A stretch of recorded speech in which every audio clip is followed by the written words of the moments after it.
Hey guys, so in last week's Zoom meeting, we read Queen of the Falls by Crispin Allsburg. So here it is on the tape if you were unable to meet us for our meeting.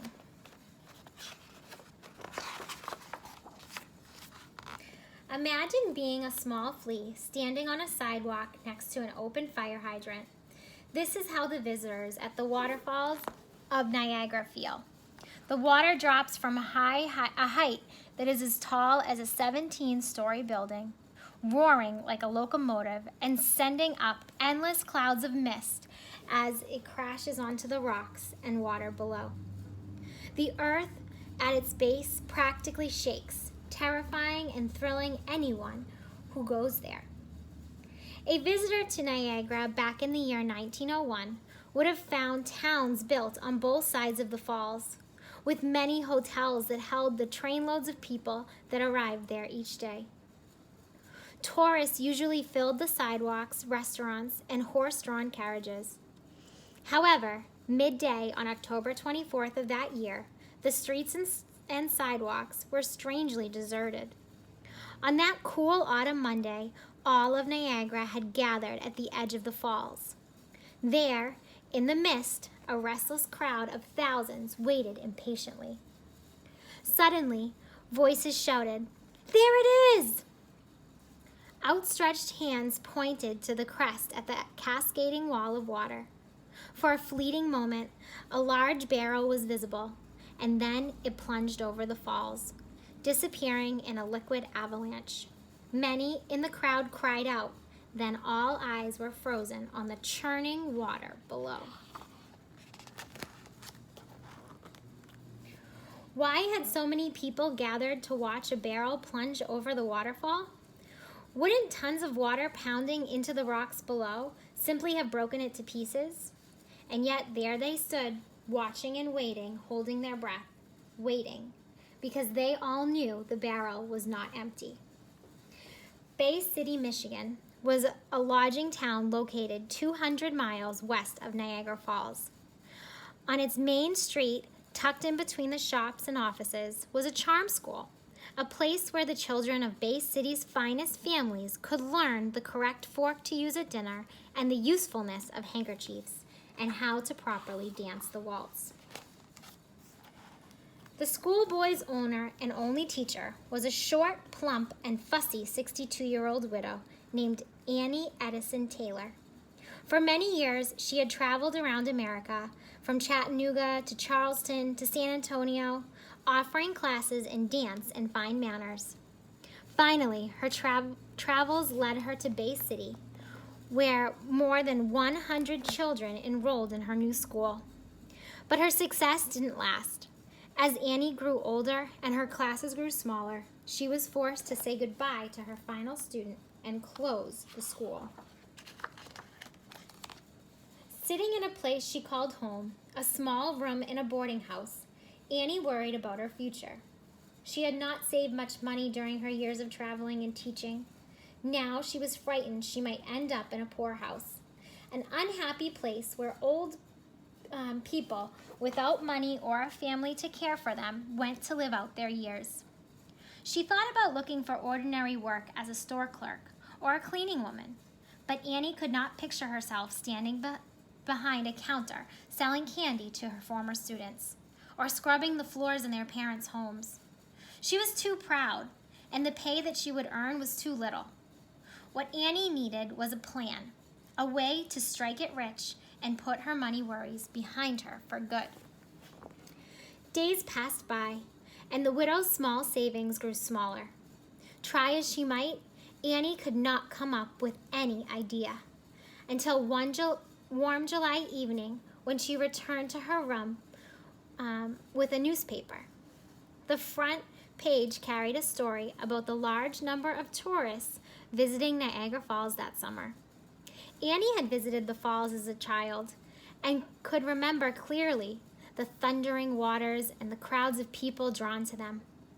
Holding her father's hand, she had been hypnotized by the sight and sound. Suddenly, like a cork popping from a champagne bottle, an idea came to her. She would find fame and fortune by doing something no one in the world had ever done before. Annie Taylor would go over Niagara Falls in a barrel. The next morning, filled with excitement, Annie began planning her ride. She knew no ordinary barrel would do that. Something special was called for. Annie drew a picture of a barrel that would suit her needs. A barrel that would be incredibly strong and just the right size for its passenger. She took her drawing to a workshop where men built barrels, mostly for holding things, such as pickles and beer. The foreman of the shop had never seen a barrel like the one Annie had drawn and asked what it was for.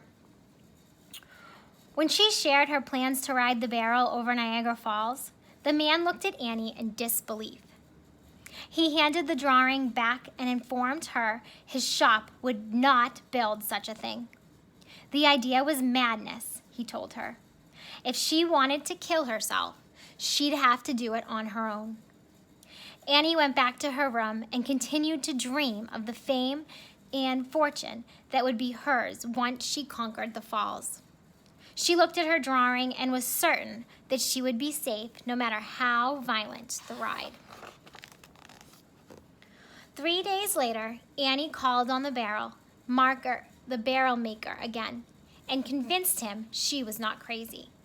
If he built the barrel according to her design, the widow assured him that she could survive the fall without injury.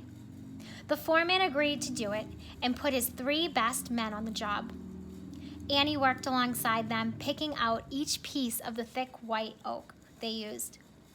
When their work was done, they had a barrel that was 4.5 feet high, with iron bands wrapped around it, and weighed more than 160 pounds. The workmen agreed it was a very sturdy thing indeed. It might even go through the falls in one piece. That didn't mean, of course, that anyone inside would survive. Annie understood the problem. You can put an egg inside of a can and drop it to the floor. The can may not be damaged, but it's a different story for the egg. That was why Annie made the barrel just big enough to hold herself and a large number of pillows. She also fastened to the inside metal handles to grab onto and a leather strap to hold herself in securely. As Annie put the finishing touches on the barrel, she began planning her trip. She needed a manager, someone to go to Niagara Falls ahead of her, and stir up interest among the local newspaper reporters, and tell them about the amazing lady daredevil who would be arriving soon to conquer the mighty falls. She hired Frank Russell, a Bay City man who had worked at carnivals and fairs. When they first met, Frank Russell was surprised by Annie's appearance. She looked exactly like the aging charm school teacher that she was, and nothing at all like the death-defying daredevil she was determined to become. He asked if she was too old for such a difficult and dangerous adventure. Even a much stronger and fitter person had practically no chance of surviving what she proposed.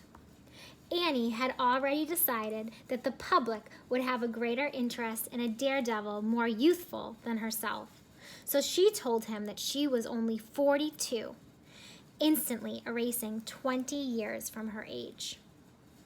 Mr. Russell didn't really believe her, and he didn't think anyone else would either. He did believe, though, that she was determined to go over the falls and was certain there was money to be made if by some miracle she managed to climb out of that barrel alive. He could then parade Annie across America, visiting lecture halls and theaters where people would pay to see the barrel and hear her tell her story. Both he and Annie could get rich. Frank Russell accepted her offer and set off by Niagara Falls to set the stage for her arrival. Getting newspapers to run stories about Annie was not the only thing her manager needed to do. He also had to hire someone who could put Annie and her barrel in the river above the falls. If Annie was to have any chance of surviving the trip, the barrel would have to be placed in the water at exactly the right spot. Fred Truesdale lived in a cottage on the river's bank, not far from the fall, and he knew the river as well as any man. He had a sturdy boat and the muscles to row it through the river's swift and deadly currents. He agreed to set the barrel and its passengers to the river. When Annie and her barrel finally arrived in Niagara, Frank Russell made sure there were newspaper reporters at the train station. Because he had stretched the truth for a good deal by describing Annie as a 42-year-old adventuress who climbed mountains and swam across frigid lakes, the reporters were expecting a different sort of woman from the one that stepped off the train. Many of them wondered if the promised trip over the falls was just some kind of hoax. The barrel might go over, but would it really carry Annie Taylor inside? She looked old enough to be someone's grandmother and appeared to have spent considerably more time baking pies than climbing mountains. As Annie answered their questions directly and sincerely, the reporters began to think she might be telling the truth. Maybe this woman, as incredible and ridiculous as it seemed, would actually climb into her barrel and go where no man or woman had gone before.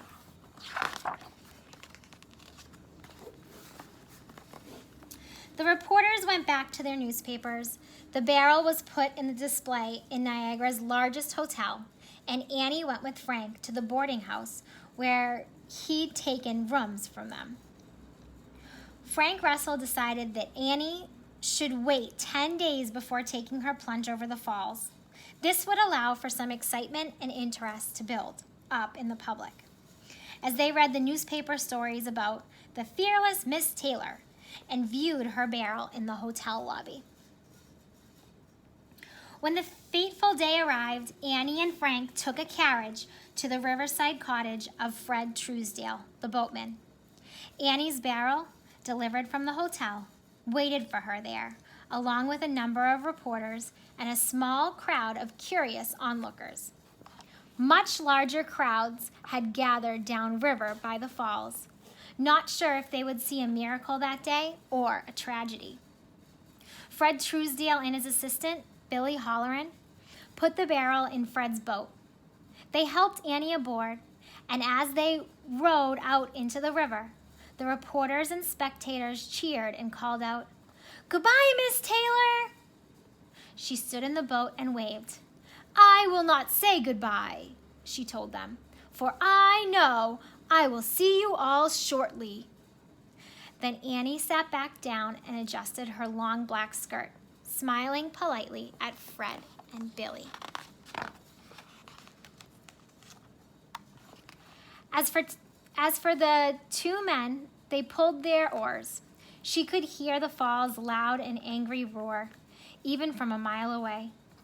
There was a small island downriver, closer to the falls. Fred Truesdale guided his boat to it, and once ashore, he and Billy lifted the barrel off the boat and laid it sideways on the ground. Annie, ever proud and proper, asked the men to turn away as she removed her hat and jacket and then got down on her hands and knees and backed into the barrel. She strapped herself in and then had the boatman hand her the pillows she'd brought along. Once Annie was tightly packed inside, she told Fred Truesdale to seal up the barrel. As he and Billy put the lid in place, Annie said, "So long, boys!" Then they pounded the cover down, fastened it with screws, and rolled the barrel into the water. Billy tied one end of rope to the barrel and the other to the boat.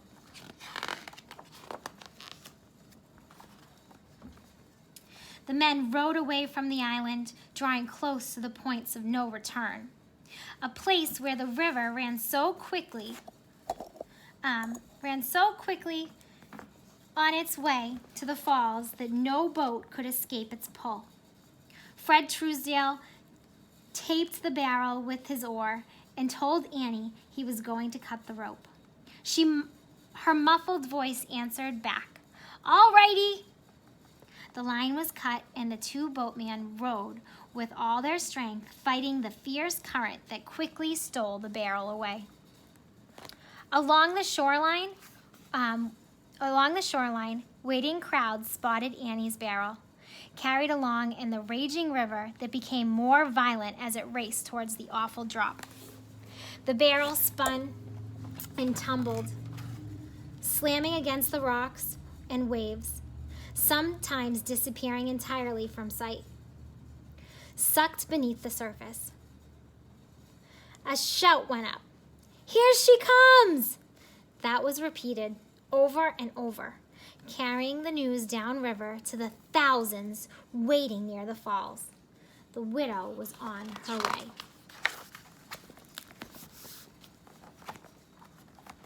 If Annie could have seen all the people who had come to watch her, she would have felt proud. It was exactly what she had hoped for. Inside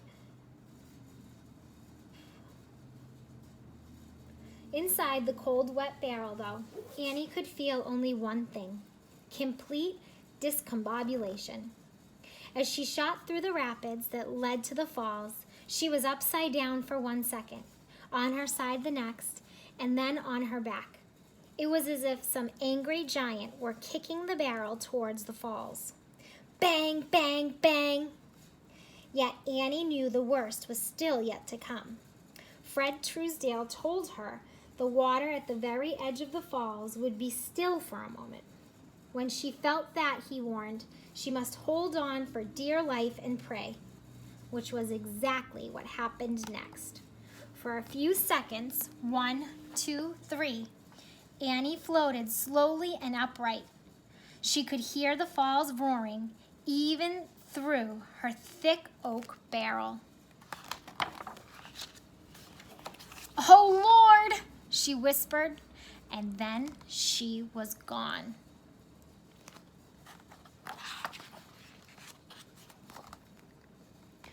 Some faint-hearted spectators screamed when they saw the barrel go over.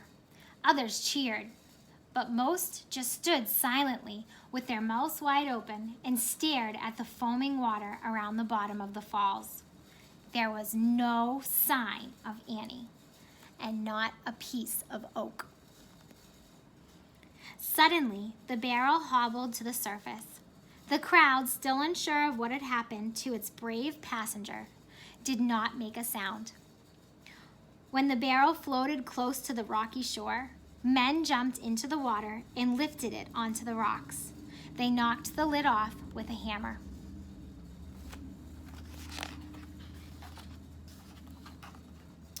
One of the rescuers knelt down and stuck his head into the dark barrel. "Miss Taylor?" he said. It was deadly silent. "Miss Taylor!" Then a weak voice spoke. "Here I am." "Ma'am," the man answered, "you are over the falls." Even with her rescuer's help, it took a while for Annie to squeeze out of the barrel. When she did, the crowd cheered. Annie waved back, but could barely lift her arm. She was bruised and sore and had a cut on her forehead, and she felt terribly dizzy. She was able to walk to a dock nearby where Frank Russell had a carriage waiting. Annie returned to her room to the boarding house. Doctors came to examine her and said that she would have to stay in bed to recover from her injuries, which were not serious. Over the following days, newspaper reporters from all around the country visited Annie. Soon, her story was appearing in newspapers from New York to San Francisco. Americans could not have been more amazed if they had read a horse had hit a home run or a baby had been elected president. How could anyone, let alone a woman, survive a trip over Niagara Falls? As soon as Annie felt well enough to travel, Frank Russell began to look for ways to make money. He took the widow to a large fair in a nearby Buffalo. Hundreds of people lined up to buy tickets so they could see the amazing Queen of the Falls.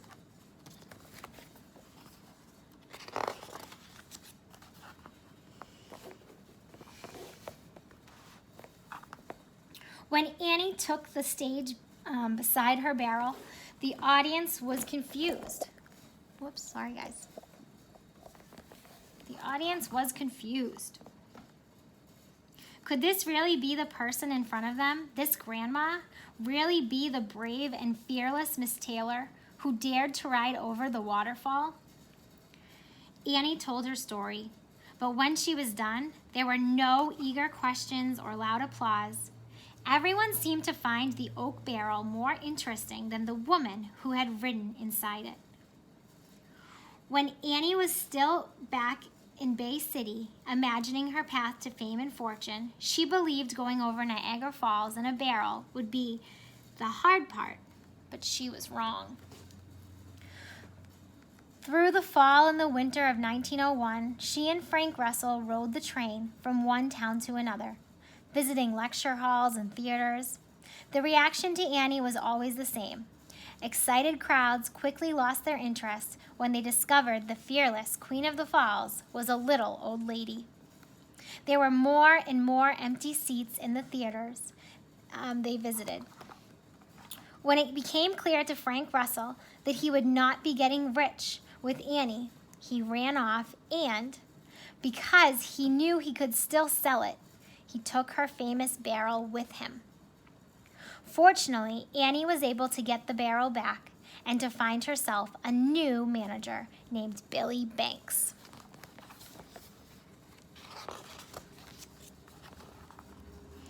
When summer arrived, Mr. Banks took Annie around to country fairs where she took the stage in between the juggling acts and the hypnotists. The Queen of the Falls was not well received, and Billy Banks, just like Frank Russell, ended up stealing the barrel. He and a pretty young woman named Maggie Kaplan went ahead to the next fair on Annie's schedule, where Miss Kaplan pretended to be the Queen of the Falls. Annie put a stop to that, but wasn't able to get her barrel back. Billy and Maggie ran off with it, and the thing was never seen again. Annie went back to Niagara Falls, where she had another barrel built. She was determined to go out on the road once again come spring, still searching for the pot of gold that she believed was waiting for her. But when it came time to leave, she changed her mind. The widow had run out of steam. She decided to place her new barrel on display in the park that she had visited as a child, near the falls. On a table in front of it, she displayed postcards of herself posing with the barrel and copies of pamphlets she'd written about her life and famous ride. Calling out to tourists as they passed by, Annie visited them to purchase a postcard and to meet the Queen of the Falls. Annie invited them. I apologize. She invited them to come see. When they approached and asked where the Queen was, Annie had to work hard to convince them that they were looking at her. Annie didn't think she would have to peddle postcards for long. She was certain someone who could help turn her fame into fortune would come along soon, but no one did. One summer, selling souvenirs turned into many. Annie became a familiar figure to tourists passing through the park. Sitting in the shade of her barrel, she was always ready to tell her story. One afternoon, a week before the 10th anniversary of her trip over the falls, she had a visitor at her souvenir stand. It was a newspaper reporter working on a story about her and her remarkable ride. The Queen of the Falls was happy to answer the questions he had for her, and the two of them sat on a bench overlooking the waterfall. Annie admitted that following her ride, things had not turned out as she had expected. "No, sir," she told the reporter. "I did not get rich from it, and that has been a disappointment. I won't deny it." She stood up, took a few steps forward, and gazed at the falling water. "When I was 9 years old," she said, "I stood here with my father in this very spot. I'd never seen anything like that waterfall. It looked like the end of the world, beautiful and dreadful all at once. My father took my hand and asked if I was frightened, and I told him that I was. Then asked if we could get closer." She turned back to the reporter. "That's what everyone wonders when they see Niagara," she went on. "How close will their courage let them get to it? Well, sir, you can't get any closer than I got. You ask any person who stood here looking out at those falls what they thought of someone going over them in a barrel. Why, every last one of them would agree. It was the greatest feat ever performed. And I am content when I say I'm the one who did it."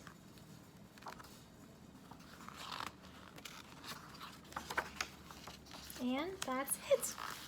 All right, so you can look at the activity that goes along with our story in the post.